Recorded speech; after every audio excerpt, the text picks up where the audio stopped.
Excellencia, plus de 175 jeunes Congolais seront pris en charge par la Bourse nationale. Désormais, on parlera de la Bourse nationale Excellencia, prise en charge 100% par le gouvernement de la République démocratique du Congo. Cette bourse initiée par la première dame de la République avec sa fondation, hier la fondation de Nakeru Tshisekedi, aujourd'hui la fondation Lona qui continue à piloter cette bourse, mais cette bourse est mise sous tutelle du ministère de l'enseignement supérieur. La reconstruction d'un pays commence-t-elle par les infrastructures ou le mentalité? Quel rôle devraient jouer les églises, les intellectuels, les éducateurs, le média, le famille et la société civile? Pour en parler en ces veilles du 2 août 2026, la veille du jeûne au cause, on reçoit le docteur Silas. Docteur, il est où déjà? Je vais chercher. Ah, docteur Silas, Oui, comment vous allez? je vais très bien. Je vous donne mon micro. Allez-y, ça me permet de fermer la porte pour ne pas Merci. être dérangé. On va essayer de discuter. Et je vais faire comme je fais toujours. Lorsqu'un invité vient pour la première fois dans cette émission, ben, je me place là et je lui demande de choisir où il veut se mettre. Euh, Ok, je me mettrai ici. Ok, allez. C'est tellement beau, c'est tellement confortable. Merci beaucoup, docteur Silas. Allez-y, installez-vous. Merci. Et moi, alors, je vais mettre... Non, là, moi, je vais mettre là. Pour bien vous regarder. Voilà. Alors, je disais tout à l'heure, docteur, si vous vous présentez, comment je vous présente? Vous êtes à l'aise qu'on vous présente comment? Présentez-vous vous-même. Ceux qui vous regardent pour la première fois... Pour la première fois, je oui. suis le docteur Silas Mimile Makangu. Mhm. Je suis pasteur d'église. Je dirige une modeste église, Cité Rama, située ici à la Gombe. Je suis professeur des universités. Je suis professeur à l'Université pédagogique nationale. Je suis spécialiste des questions liées à la géopolitique, à la géostratégie. Je suis consultant en leadership et en management, écrivain, père de famille, marié et père de famille. Mhm. Voilà ce que je pourrais dire en luminaire concernant ma personne. Alors, je disais, en vous introduisant, je disais que la reconstruction d'un pays commence-t-elle, je me posais une question, hein, par les infrastructures ou les mentalités? Eh bien, déjà la question sous-entend que vous reconnaissez que la reconstruction ne pas que dans le domaine des infrastructures, où un État se construit ou se détruit, pas que dans le domaine des infrastructures. Il y a ce que j'appelle la suprastructure. Nous avons les structures, nous avons les infrastructures. Il y a ce que j'appelle le suprastructure, qui en réalité constitue cette ressource indispensable, la plus importante, c'est-à-dire les hommes. Les hommes font les infrastructures ne font pas l'homme. Donc, si un État doit être reconstruit, il faudrait que cette reconstruction place l'homme au centre de son action et de sa politique. Parce que la viabilité, la durée, l'usage intelligent qu'on fera de ces infrastructures dépendra grandement de la qualité d'homme qui est la suprastructure qui a été pensée en amont de ces infrastructures. Est-ce que, j'ai envie de vous poser une question hautement, est-ce que la RDC aujourd'hui traverse une crise des valeurs? Et ça, c'est évident. Les dire, ça ne serait pas être pessimiste, et moi encore ne pas aimer son pays, mais je crois qu'à un certain degré de patriotisme, honnêteté intellectuelle obligeant, il faudrait reconnaître que nous sommes face à une véritable crise de valeurs. Pourquoi crise de valeurs? Parce que l'homme congolais que nous sommes, nous n'avons pas été suffisamment mûris, suffisamment équipés et préparés pour être les types d'hommes dont ce pays a besoin. Tout le monde envie ces pays, tout le monde voudrait avoir accès à nos ressources, tout le monde voudrait contrôler notre espace géographique, mais personne ne veut de nous. Pourquoi personne ne veut de nous? Justement parce que notre terre est beaucoup plus séduisante que nous-mêmes en tant que personnes. Simplement parce que notre congolité, notre humanité n'a jamais fait l'objet d'une étude menée par nous-mêmes, les Congolais. Parce que ce que les hommes sont dans une société, dans un territoire ou dans une communauté, n'est pas un fait des hasards. Nous sommes ce que nous sommes aujourd'hui parce que nous sommes passés par plusieurs soubresauts. Ok. C'est-à-dire de la traite négrière, nous passons à la colonisation, nous passons à une longue dictature, nous passons à tout ce qui a suivi par après. Donc, nous sommes ces Congolais que nous sommes, mais nous ne sommes pas pleinement ces Congolais que nous devons être. D'où, si nous voulons les devenir, il faudrait que nous mettions en place un projet, un plan qui travaille dans la construction de l'homme congolais pour donner un contenu à cette congolité. Et c'est lorsque nous parviendrons à définir les profils de ces Congolais idéaux, nous commencerons à les dupliquer, c'est alors que ça ne sera plus seulement les terres congolaises qui seront enviées, mais aussi l'homme congolais qui sera envié. Parce que cette fois-là, l'homme congolais prouvera à la face du monde que je suis plus riche que mes terres. Alors, j'ai envie de poser ma question d'une autre manière. On est en train de réfléchir. On va essayer de réfléchir. Hein. On est en train de réfléchir. J'ai envie de poser ma question d'une autre manière. On est d'accord. Vous me dites que nous traversons une crise Évidemment. Des valeurs. Mais la question, à quel moment nous avons commencé à perdre le repère? Je ne sais pas s'il faut dire que nous avons commencé à perdre les repères dès lors que nous n'avions pas encore fixé ces repères. Nous avons connu une indépendance qui a été presque brutale. Je ne dirais pas ratée, mais brutale, où avec les crises politiques qui s'en sont suivies, nous n'avons pas eu le temps de définir les choses. Si on peut parler des repères, ce serait peut-être les valeurs que nous avons héritées. N'oubliez pas que nous avons aujourd'hui un pays qui a 66 ans d'âge. C'est de la maturité. Et si on doit commencer à réfléchir, on se dit finalement... Non, 66 ans, c'est beaucoup. C'est même l'âge de la retraite. Oui. Okay, pour ceux qui sont dans le monde professionnel. Mais les 66 ans en eux-mêmes, voulais-je dire, ne constituent pas une gage de maturité. La maturité, c'est lorsque vous avez été engagé dans un processus, dans un cursus, où vous aviez défini vos valeurs, qui à la fois sont des valeurs universelles, reconnues à tout le grand peuple, mais aussi des valeurs distinctes qui vous différencient, qui vous singularisent par rapport aux autres peuples. Donc, dire que nous avions perdu les repères, je ne dirais pas totalement oui, mais plutôt nous avions besoin de fixer les repères. 66 ans, c'est beaucoup. Nous savons d'où nous venons. Mais il se peut que nous ayons encore 400 ans, 500 ans, 1000 ans devant nous.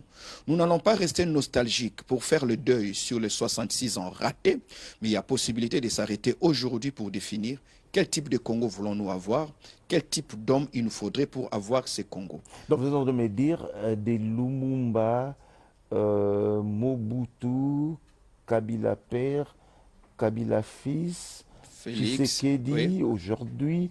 Le Congo ne s'est jamais fixé des repères, n'a jamais fixé des objectifs à atteindre. Nous sommes un pays dont nous avons navigué à vue et nous continuons. À cause de ce que nous avons subi, il ne faut pas oublier que le Congo, déjà dans sa naissance, à partir de 1885, à la conférence de Berlin, le Congo naît par la volonté des étrangers et non pas par la volonté de ses propres fils. Lorsque nous accédons à notre souveraineté internationale, c'est beaucoup plus nos revendications, mais le plan des expatriés, de l'étranger. Et lorsque Mobutu arrive, il arrive au pouvoir dans un contexte de bipolarité, c'est-à-dire dans un contexte de la guerre froide, où il va mener une politique, une géopolitique de la procuration, en lieu et place de mener une géopolitique qui soit propre et adaptée aux intérêts du Zaïre de l'époque. Ce qui va arriver avec l'accord de Sun City. Donc le Congo est beaucoup plus perçu par l'Occident comme étant un enjeu, en lieu et place d'être un acteur dans le jeu. Ce qui fait que parler de 66 ans comme gage d'une maturité risquerait d'être une lecture biaisée. Mais nous n'allons pas non plus faire le deuil sur ces 66 ans hésitantes, pour ne pas dire ratées. Il y a possibilité aujourd'hui, avec les institutions en place, de pouvoir se fixer une direction, de pouvoir se fixer le but. Je donne un exemple. En 2060, nous atteindrons 100 ans d'indépendance. Qu'est-ce que nous voulons être? Comment est-ce que nous voudrions que le monde nous perçoive en 2060? Là, ça ne sera plus le Congo que nous déplorons, mais plutôt le Congo que nous voulons construire. Et la construction de ce Congo nécessite à ce que nous commençons d'abord par la construction de la suprastructure qui est l'homme congolais.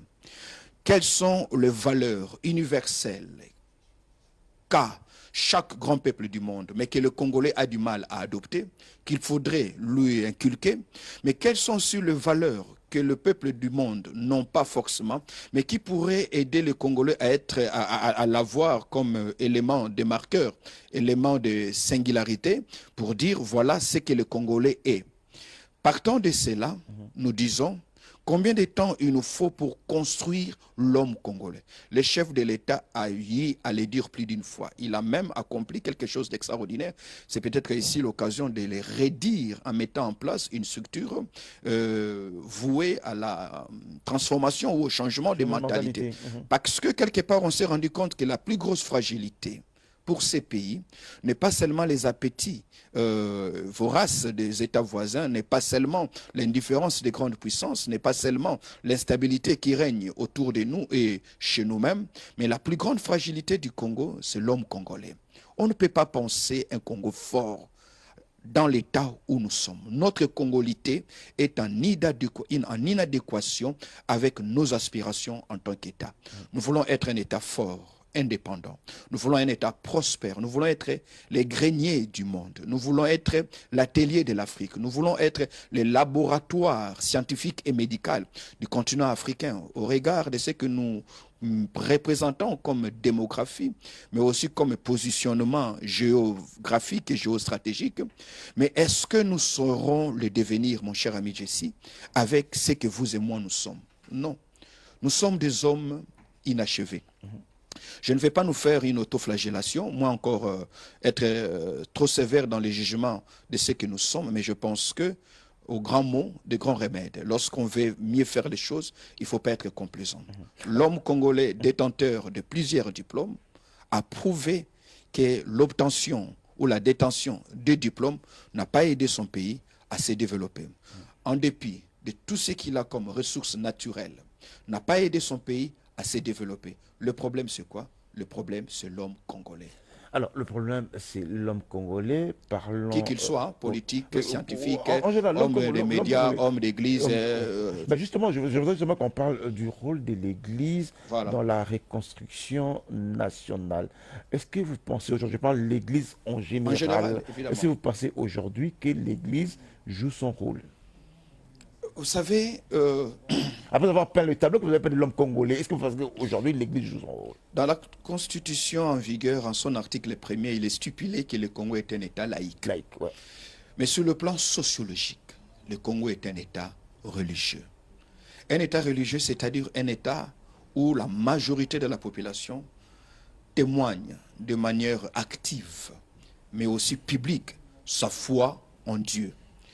Cette posture sociologique accorde donc à l'Église, quelle que soit sa diversité, une autorité morale, au point où l'Église devient la caution morale de sa nation ou de son pays, en l'occurrence la République démocratique du Congo.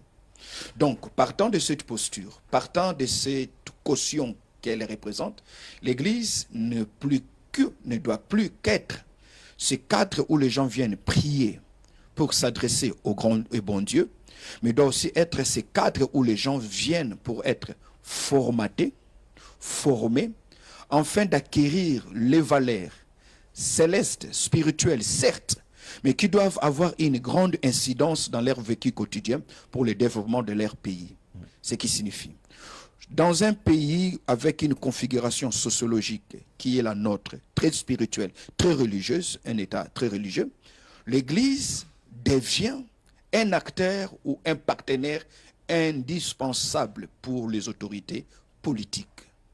Pour que les autorités politiques, que l'Église, sans la politiser, sans la caporaliser, sans l'amener à adopter une position politique de pro ou anti, cette Église, au regard de la crédibilité dont elle jouit auprès de la population, au-delà de l'accessibilité qu'elle a, accessibilité que quelquefois l'homme politique n'a pas, cette Église doit se voir comme étant le dispensateur d'une moralité, moralité dont a besoin la nation pour se construire de bonnes institutions, Moralité dont a besoin la nation pour se construire des familles solides.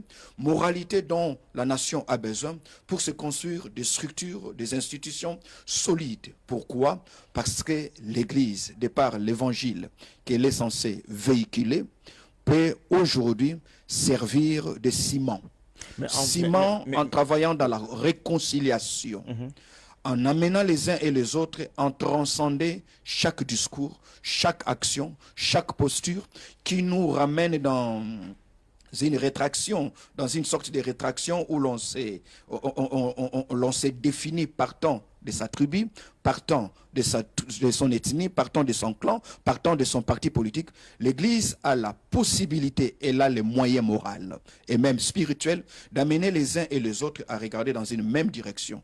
Et ce rôle ne sera pas joué ne sera pas exclusivement joué par l'Église du Congo, parce que d'autres nations avant nous l'ont déjà fait. Mais certaines personnes reprochent justement à cette Église d'être devenue très proche des politiques et de rouler pour des intérêts. C'est justement ce qu'il faudrait très vite éviter, parce que ça ne renforce ni l'Église ni l'État. Mais c'est l'image que l'Église nous a donnée aujourd'hui. Mais justement, il faudrait condamner cette image et donner une véritable image. Pas simplement une image, laisser l'Église jouer son véritable rôle. Ce rôle ne doit pas être, celui d'une caisse de résonance des quartiers généraux des partis politiques. L'Église doit être composante sociologique, morale de l'État, sans être le porte-parole des institutions, mais plutôt partenaire moral, au regard de l'influence qu'elle exerce sur les individus qui composent cette nation. Et donc, si quelque part nous sommes arrivés au point où on nous juge de fanatiques ou d'anti, c'est parce que nous n'avons pas voulu jouer notre rôle qui transcende la mission politicienne, qui transcende la durée des régimes et des mandats. Parce que lorsque Jésus parle de son Église, il dit « Vous êtes la lumière du monde ». Le rôle de l'Église, c'est de ne pas amplifier les ténèbres. C'est de chasser les ténèbres en prêchant par l'exemplarité, en offrant à la société des citoyens le plus intègres, le citoyen le plus bosseur possible, le citoyen le plus sérieux possible, le citoyen de manière à ce que l'État commence à considérer l'Église comme étant la pépinière des juristes moralement armés, des ingénieurs moralement armés, des journalistes moralement armés, des scientifiques moralement armés. Et pour que l'Église joue très bien ce rôle-là, il faudrait que l'Église ait l'élégance et la grandeur de prendre quelconque distance des discours politiciens sans s'éloigner de l'intérêt national. Docteur Silas, pourquoi est-il aujourd'hui difficile de construire un leadership fondé sur l'éthique? Je pense que c'est difficile, comme vous le dites, mais ce n'est pas impossible.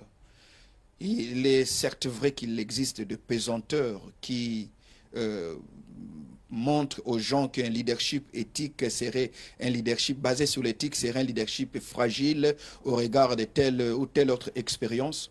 Mais je pense que le jour où on réussira n'en ériger qu'un seul, qui pourra jouer le rôle de modèle, d'école ou d'exemple, eh bien, l'on cessera de croire que le leadership basé sur l'éthique serait une faiblesse, mais ce serait plutôt une force. Parce que c'est ce leadership dont on a besoin. Un leadership qui transcende le populisme, un leadership qui va au-delà des intérêts mesquins, un leadership basé sur l'éthique, sur le bien-être, un leadership basé sur le bon sens.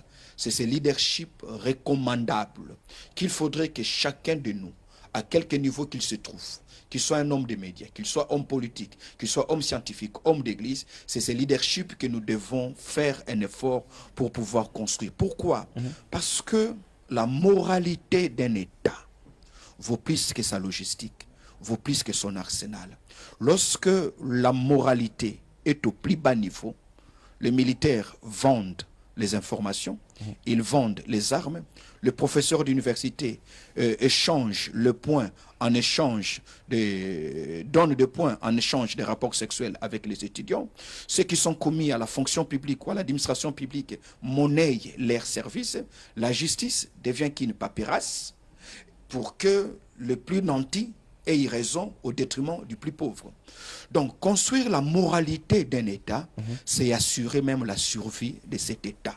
Et ça, c'est le plus grand chantier auquel vous et moi devons investir le meilleur de nous-mêmes, en termes de temps, en termes de savoir, mais aussi en termes de nos prières, pour que nous soyons cet État congolais moralement. J'ai envie de continuer cette émission jusqu'à même demain matin, mais j'ai envie de vous poser une question avant de terminer. Le pouvoir change-t-il les hommes ou révèle-t-il simplement leur véritable personnalité? Non, le pouvoir ne change pas les hommes. C'est vrai que le pouvoir a des réalités qu'un homme qui n'est pas dans le pouvoir ne saurait soupçonner. Mais je pense que le pouvoir a la magie des maîtres de la lumière sur ce que vous êtes en vérité. Raison pour laquelle il est toujours bon de faire un ménage, de se purifier, de se préparer avant d'arriver au pouvoir. Parce que le pouvoir amplifie vos erreurs. Le pouvoir étale vos limites. Le pouvoir démontre votre impréparation. Et pour ça, pour éviter cela, il faudrait travailler dans une sorte de complémentarité. C'est-à-dire, quand vous êtes au pouvoir, vous laissez entourer par des hommes dont les compétences et les qualités comblent vos lacunes et vos limites. Ainsi, on ne saura pas savoir que Jesse n'est pas fort en ceci, parce que Jesse a eu à s'entourer de meilleurs. Je pose ma question d'une autre manière, avant de vous laisser écrire, je pose ma question d'une autre manière. Je parle du pouvoir, mais là je parle maintenant de l'argent. Oui. L'argent change-t-il les hommes ou révèle-t-il simplement leur véritable personnalité? Il en est de même parce que l'argent en soi est aussi un pouvoir, c'est un élément de pouvoir, c'est la même chose. Il révèle, il vous donne les moyens de transcender ce que vous avez construit comme limite, comme barrière morale. Il est très dangereux de devenir riche, d'avoir des richesses, pardon, si vous n'avez pas au préalable travaillé une mentalité de riche.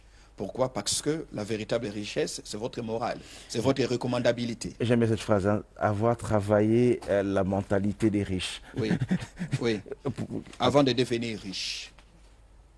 Très intéressant, je vais garder ça comme déjà. C'est très fort hein, quand même, hein. Je garde ça. Je garde ça pour moi. Allez, je vous laisse écrire ça, nous garderons jalousement ce que vous avez. En passant, félicitations. Dans une cohorte où il existe une centaine de chaînes de télévision, un millier d'émissions, être plébiscité comme étant la meilleure émission et la plus suivie. En tout cas, coup de chapeau à vous ainsi qu'à tous vos collaborateurs. Merci beaucoup. Merci. C'est grâce à vous. Hein, faire une émission aussi d'une grande facture. J'ai beaucoup de choses ici ce matin. Merci beaucoup. C'est grave. Allez, je vais vous laisser écrire avant de prendre la dernière rubrique de cette émission qui est le panier des verres. J'espère que Disco Verry me donnera 5 minutes. Hein, Disco. Il me donnera 5 minutes.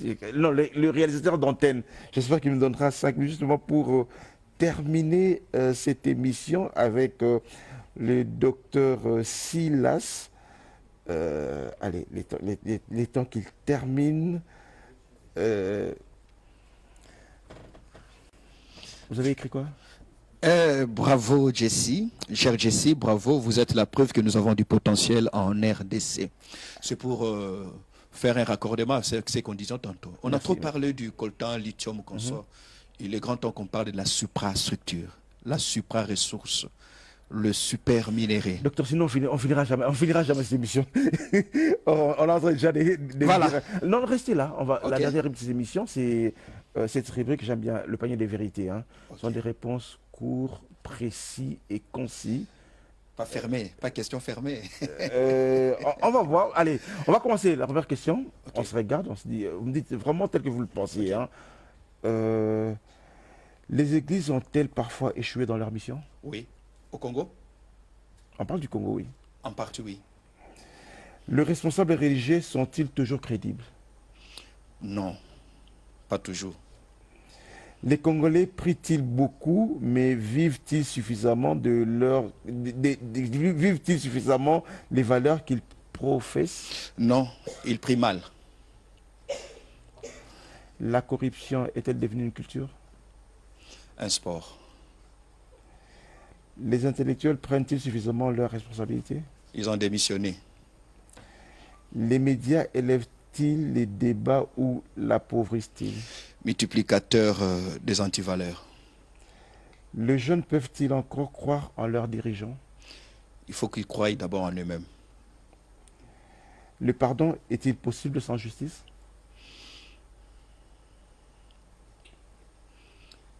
Alors là, je ne sais pas qu'est-ce que tu attends de pardon sans justice. Oui, mais pas forcément la justice dans sa dimension judiciaire. La RDC peut-elle retrouver son unité sans une véritable reconstruction morale? Non. Dernière question. Si vous pouviez changer une seule chose dans le cœur des Congolais dès demain matin, laquelle choisirez-vous? La notion du travail. C'est-à-dire? Ce n'est pas une sanction. C'est une possibilité que Dieu donne aux uns et aux autres de mettre en exergue leurs talents, leurs dons, qu'ils travaillent parce que ce que nous sommes, c'est la preuve que nous sommes un pays de fainéants. Nous n'avons pas suffisamment travaillé. Voilà pourquoi le Congo est au point où il est. Ceux qui viennent chez nous travaillent plus que nous. Donc, s'il y a quelque chose qu'il faudrait très vite changer chez les Congolais, c'est la perception que nous avons du travail. Le travail, c'est notre deuxième religion, après notre foi en Dieu. Le travail, c'est la meilleure des prophéties qui existent pour l'avenir d'un pays. On peut ne pas avoir des prophéties, mais si on se met tous au travail, eh bien, en 10 ans, le Congo deviendra la première puissance économique africaine. Le Congo deviendra une voix qui porte dans la géopolitique internationale. Le Congo deviendra un pays où il faut beau vivre. D'abord pour les Congolais, avant de l'être pour les Chinois, les Indiens et tous les autres. Vous êtes quand même dur dans vos réflexions. Hein. C'est qu'on vous reproche, pour un pasteur, vous êtes quand même dur. Et lorsque vous parlez du Congo, c'est comme si c'est de l'autoflagellation. Non, c'est juste que j'ai décidé de ne pas être complaisant, de ne pas m'attarder sur les symptômes, de m'attaquer plutôt à l'infection. Nous avons développé la culture de guérir les symptômes. Voilà pourquoi nous retombions, nous récidivons. Nous avons l'habitude de rester dans la surface, débattre sur les questions de la surface et de ne pas aller dans les questions de la profondeur. J'aime le Congo, je n'ai pas un autre pays. S'il y a un pays auquel je dois participer et à la fin de ma vie dire que j'ai été utile, ce ne sera pas la France, ça ne serait pas l'Italie, ça serait le Congo. Et donc, je ne suis pas dur. Je ne suis pas dur, mais je vais juste vous montrer où est-ce qu'on en est et pourquoi on est arrivé là. Merci beaucoup, docteur. Je vais vous laisser partir. Restez avec moi. Je vais vous laisser partir. Je vais vous accompagner. Et je sais que... dernière question, 1 minute. Si vous étiez en face du président de la République, vous lui direz quoi? Waouh! Si j'étais en face du président de la République, je lui dirais de continuer à croire en lui-même, continuer à croire en l'homme congolais, mais aussi de saisir la particularité de ce temps que nous sommes en train de traverser, qui est un tournant décisif quant à l'avenir de notre pays. Nous n'avons jamais été aussi menacés comme c'est le cas aujourd'hui. Et je prierai que des bonnes décisions soient prises et que le pouvoir soit délégué non pas aux fanatiques, non pas aux amateurs, mais aux technocrates, aux véritables citoyens aimant leur pays, mais aussi dotés de la capacité à faire avancer les choses. Et si vous étiez en face de tous ces Congolais qui sont à l'est, à Goma, avec le Rwanda, vous leur direz quoi? De ne pas désespérer. De ne pas désespérer. On n'a pas encore atteint les fonds et on ne l'atteindra pas. Merci, docteur. Je reprends mon micro. Merci beaucoup. Merci, revenez comme vous voulez. Merci. Allez, mesdames et messieurs, on a fini pour aujourd'hui, 1er août 2026. Je vous retrouve jeudi à 6h. Non, que je dis. Je vous retrouve jeudi à 6h pour un autre numéro du panier. Au revoir. L'édition 2026 de la Journée de la femme africaine s'articule autour de 2 axes majeurs. À l'échelle internationale, les réflexions portent sur le thème « Femmes africaines, droit, justice, action pour un développement inclusif et durable ». Sur le plan national, les travaux se focalisent sur une priorité claire, droit garanti, autonomisation durable pour toutes les femmes et les filles en République démocratique du Congo. Lors de son allocution d'ouverture, la ministre du Genre, Famille et Enfants, Micheline Ombaé, a rappelé que la promotion des droits des femmes dépasse le cadre symbolique. Il s'agit d'un impératif de justice, un levier de paix et une condition essentielle pour accélérer les développements de notre pays. J'invite également l'ensemble des participants à prendre une part active dans ces échanges.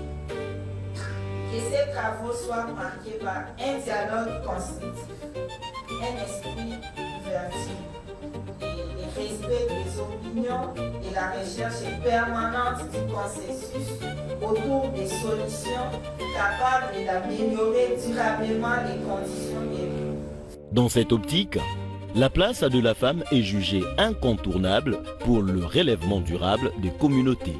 La ministre a exhorté les panélistes et l'ensemble des participants à dépasser le stade des simples constats. L'objectif fixé est de produire des recommandations fortes, réalistes et capables d'influencer directement les décisions publiques ainsi que les futures orientations stratégiques.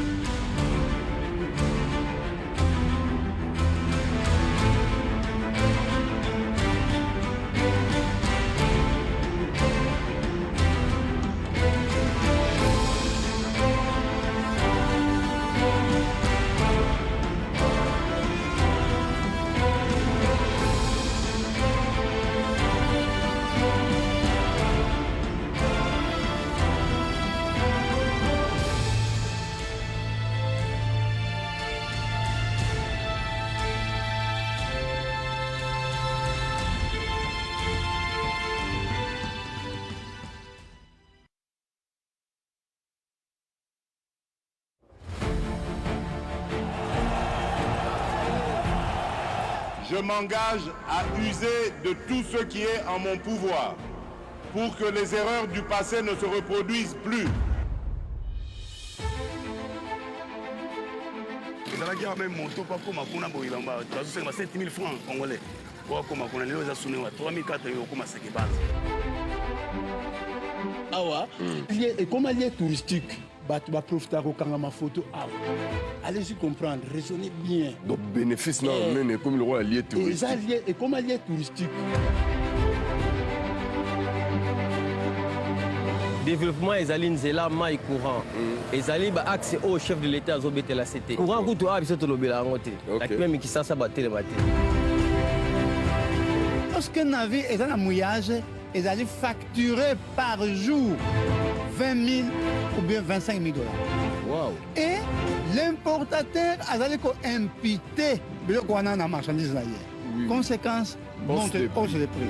Mais maintenant, naba engin oyeye navire yé, quelques heures après ezongi. Donc prix sur le marché, il faut equity. Chaque province ya Congo ezali ko répondre na mokumba ya 6 engagements ya mokonzi mboka ye azali province pilote ya wana nano sisi kolakisa biso ba surprise na été ye nani Congo central alors soko monité kondima te.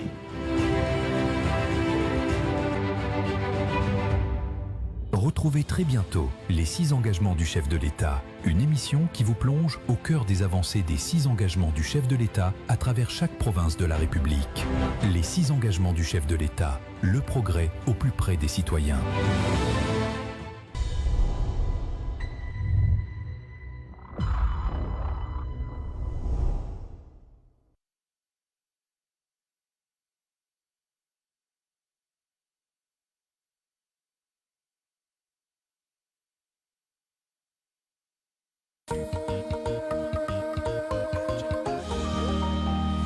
Publicité. Chaque rêve commence quelque part, là où personne ne regarde.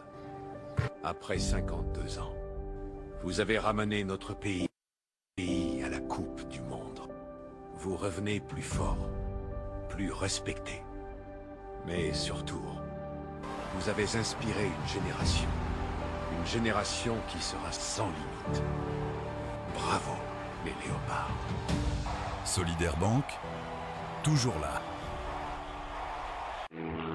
Vous avez tous entendu le mot Betika, mais savez-vous ce que Betika signifie réellement? Betika, c'est monter au sommet du monde. Betika, c'est passer dans le top 100 mondial. Betika, c'est être promu au niveau supérieur et gagner encore et encore. C'est d'avoir 60 ans et être toujours en mesure de faire un marathon. Et être sourd, mais entendre le jeu comme jamais auparavant. Betika, c'est tester les limites de la vitesse et balancer fort à chaque occasion. Betika, c'est être aimé au Ghana, en RDC, en Éthiopie, en Tanzanie et en Ouganda. Betika, c'est faire l'impossible. C'est possible avec Betika. Betika, la maison des champions. L'accès universel à la santé exige un système pharmaceutique rigoureux. Pour la toute première fois en RDC et en Afrique centrale, sous l'impulsion du président de la République, Félix-Antoine Tshisekedi Tshilombo, chef de l'État, l'autorité congolaise de réglementation pharmaceutique ACOREP met à votre disposition la première plateforme digitale de localisation des pharmacies en temps réel. Une innovation majeure pour localiser rapidement les pharmacies conformes afin de protéger la santé publique et garantir les bonnes pratiques pharmaceutiques. Pour y accéder, tapez www.acorep.gouv.cd, cliquez sur la fenêtre e-service, puis sélectionnez cartographie des établissements. Où que vous soyez, activez simplement la géolocalisation de votre téléphone ou votre ordinateur. L'application calcule immédiatement un rayon de recherche de 2000 mètres autour de vous pour afficher les pharmacies sûres les plus proches de votre position. Elle intègre même les calculs d'itinéraires routiers pour vous y rendre rapidement. Pour une recherche ciblée, sélectionnez simplement la province, la zone ou l'aire de santé concernée. Grâce à cette carte interactive, vérifiez instantanément la conformité de chaque pharmacie. Un réflexe de sécurité indispensable avant d'acheter vos médicaments. Les verts identifient les pharmacies régulièrement autorisées par l'ACOREP. L'orange signale les pharmacies dont la régularisation administrative est en cours. Le rouge désigne les pharmacies non autorisées. Pour les inspecteurs et professionnels de la santé, cet outil permet aussi d'analyser la distanciation réglementaire entre deux pharmacies autorisées et d'exporter les statistiques sur Excel. Forte de cette première technologie en Afrique centrale, l'ACOREP modernise les inspections pharmaceutiques. Cette plateforme unique est disponible dès maintenant à Kinshasa, ville pilote, et bientôt partout en RDC. Connectez-vous dès aujourd'hui au www.acorep.gouv.cd et devenez acteur de votre propre sécurité. ACOREP, pour la certification des établissements pharmaceutiques, gage de la réussite de la couverture santé universelle.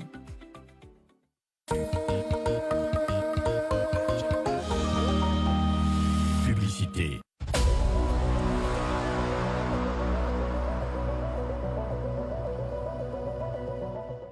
À suivre très bientôt sur vos écrans, une édition spéciale des réalisations de Fachi au cœur des Nations Unies à New York, où en ce mois de juillet et après plus de 30 ans, la RDC marque l'histoire en exerçant la présidence tournante du Conseil de sécurité de l'ONU.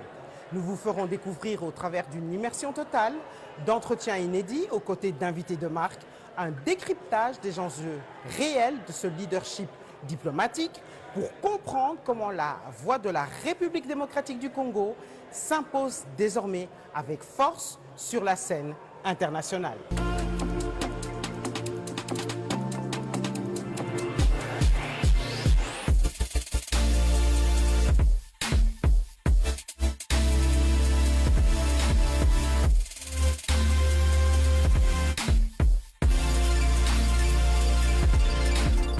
En effet, sous l'impulsion du président de la République, Félix Tshisekedi, la RDC signe un retour historique sur la scène diplomatique aux Nations Unies. Pour décrypter les avancées et l'impact concret de cette diplomatie agissante sur le quotidien de la population congolaise, rencontre avec Madame Thérèse Kayikwamba Wagner, ministre des Affaires étrangères, coopération internationale, francophonie et diaspora congolaise.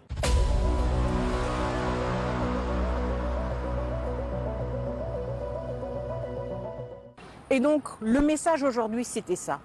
Le Conseil de sécurité a la responsabilité de veiller sur la paix et la sécurité internationale, ne peut plus se voiler la face et dire que les ressources naturelles sont uniquement une question de développement ou uniquement une question des droits humains. C'est aussi une question de paix et de sécurité internationale. Notre rôle, c'est de porter la voix de la République démocratique du Congo comme vous l'avez souvent entendu. Ça, c'est la face visible de notre travail. Ça se voit, ça s'entend, mais dans les coulisses, c'est la diplomatie qui joue. Et ce que nous négocions dans les coulisses, c'est ce que vous ne voyez pas. C'est cette partie-là qui est d'ailleurs la plus importante que ce qu'on voit en réalité. Bamama tobosani binote. Bitumba oyo biso tozali ko bunda awa na Nations Unies na Conseil de sécurité. Ezali pona koyebisa bino que biso bamama tozali na bino. Tozali wana pona kopesa bino espoir. Ya koyeba que après ba viol la vie existe. Tozali wana pona koyebisa bino que mokonzi ya mboka abosani bino te.